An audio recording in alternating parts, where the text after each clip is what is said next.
Seemingly everything Witcher related seems to be pretty damn good. TV show. Yep. The Witcher video games. Definitely, yep. The books? I haven't got there yet. What about a spin-off game like ThroneBreaker The Witcher Tales? Well, you might even be surprised. This is ThroneBreaker The Witcher Tales. Don't go away.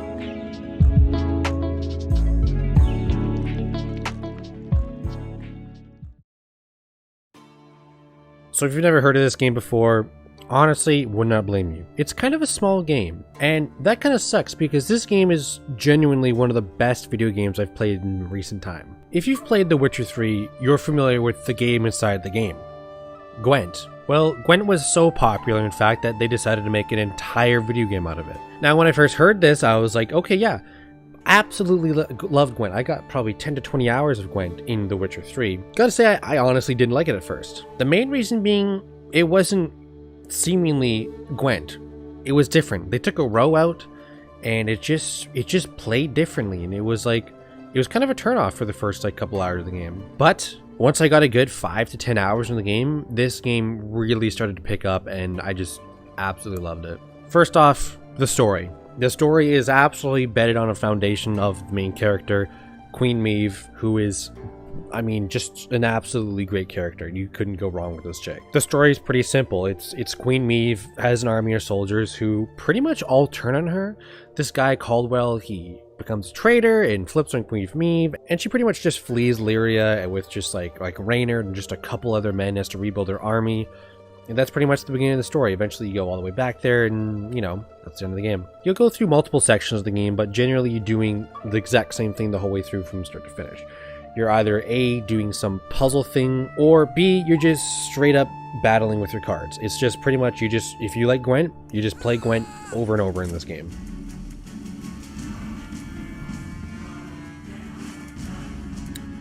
Tough decisions.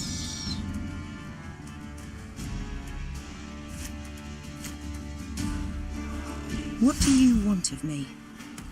But there are some gameplay aspects that don't involve Gwent, such as story choices. Of a cruel and violent end. Maeve turned back towards the field hospital, pondering the case. Gotta be honest, I feel like have him slashed is literally the biggest no-no. Like, yeah, I have to please one side. You forged and gave the invader arms.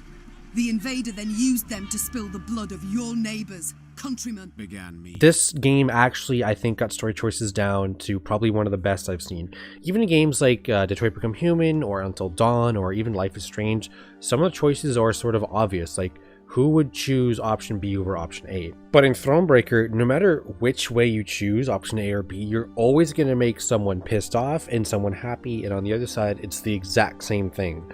So it's always a win-or-lose situation, which makes sense because you're playing as a queen of an army, and every decision is a hard decision. You know, it's very rare you make a decision that 100% of your soldiers are going to be happy about.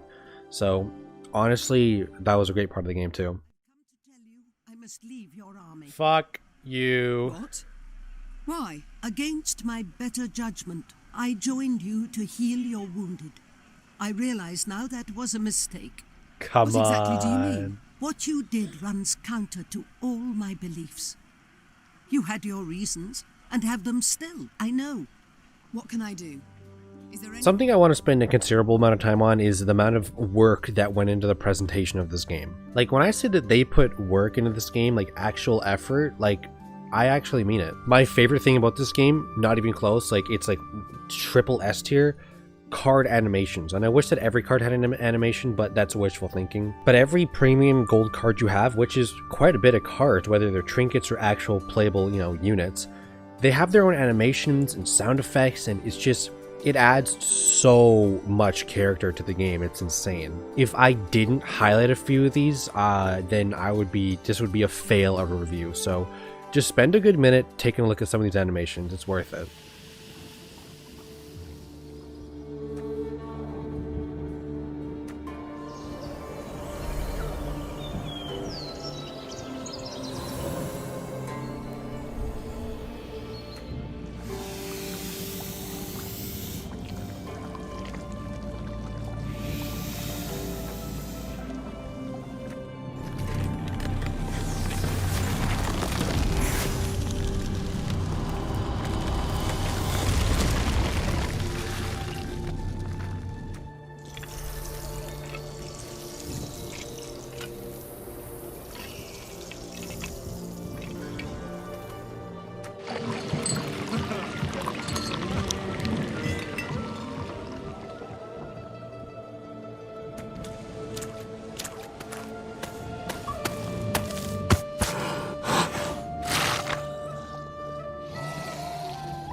Something that surprised me, which shouldn't honestly surprise me, because The Witcher 3, great soundtracks.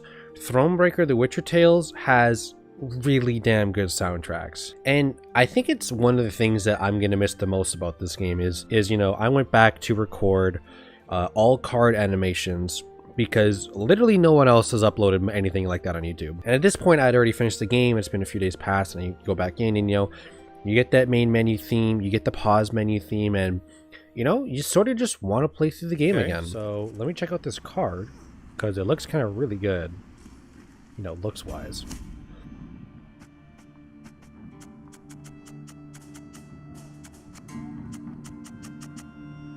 Seize a bronze enemy unit? I can't even look at the card. Hold up.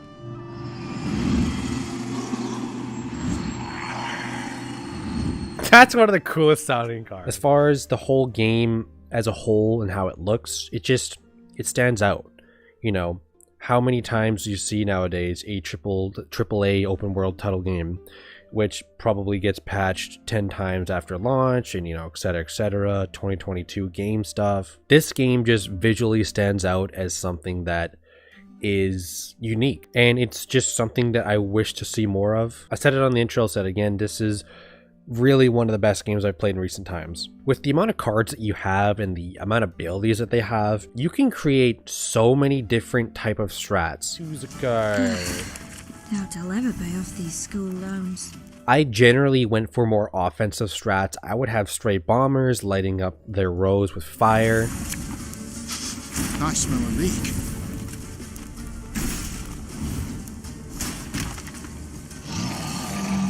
He's only got 3 cards left in his deck in total. You mad? Don't shake that! And I would have just a lot of offensive weapons. But when the time came when I really couldn't beat the final boss with offensive weapons, I went for a full HP build. And the difference was outstanding. Like usually I get to like 100 HP or 100 points in the sideboard. I was reaching numbers like 530 with an HP build. It's just like you could really run so many different types of scenarios. It's just absolutely crazy. On top of all this, the game doesn't, you know, just sit in one area.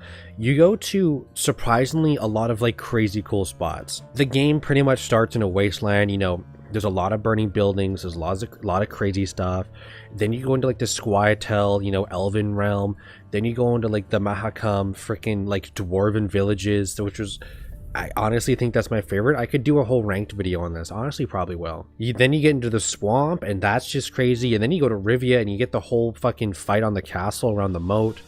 It's just, this game, from every aspect that I could think of, was just entertaining. Nears its end. That end could yet prove tragic. We've daunting tasks ahead. Pride. It's all I ever felt pondering those walls. Yet now, to behold them from below. Something that surprised me was, for a card game, didn't expect it to last that long. I spent 30 hours on this game. The game did start to get a bit stale at points, but the good thing about that is that I just changed up my strategies. You know, I had to go 2 strat of 2 straight bombers to let up both rows, and then after that, they're pretty much fucked. So I didn't really have to do anything else. But then the game got stale, so I took the straight bombers out and just went for a different build. As you command. Yes? Queen Maeve is one of the strongest female characters I've seen in gaming. Crazy to say that in a card game, but it's true. Plough yourself, Nilfgaardian scum. Charming. Is that all you wish to say? Now, can I say it again? I prefer action to words. You'll see for yourself tomorrow. The card animations, again, I just gotta talk about this again. Straight up second highlight package. This is the main thing of the game for me. If these cards weren't animated and they just had, you know, if you played the card and they had no voice lines or anything, that's a huge, like, those small things add just big character to the game.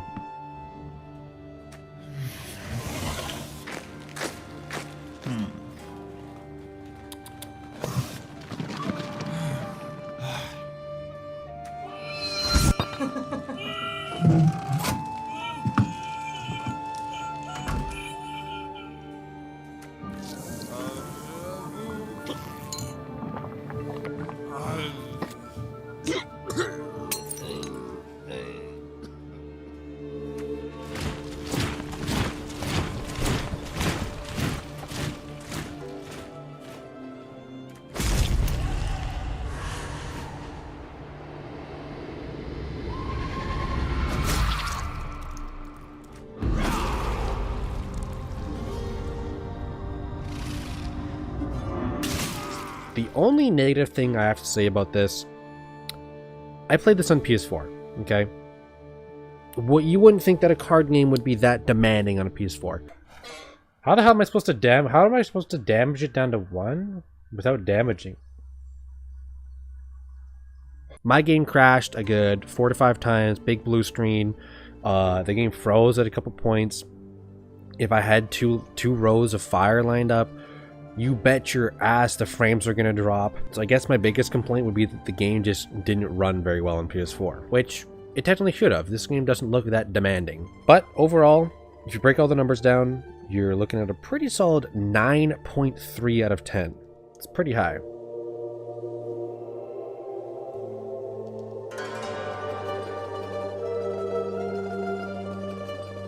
So that's it. At this point, I've reviewed The Witcher 3. I give that a 10 out of 10. I reviewed The Witcher Season 2 not too long ago. That got a good score. ThroneBreaker, The Witcher Tales got a good score. One thing I need to get on, The Witcher books. Problem is, I have like 100 books lined up. So we'll get there eventually. But for now, I'm your host, Stereo Player Entertainment, and I hope you enjoy this review. Peace out.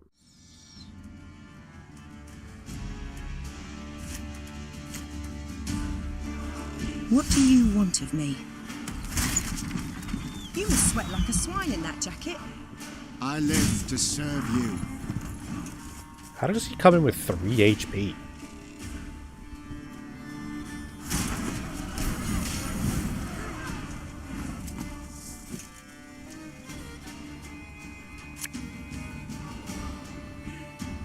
There's been a mistake. I'm no mage.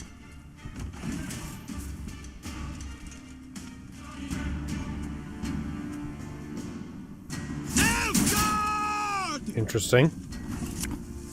Bigger they are, easier they are to target.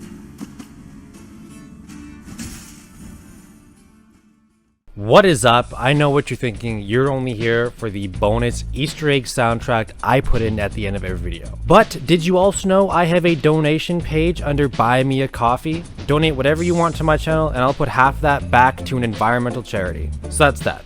Enjoy the music. Peace out.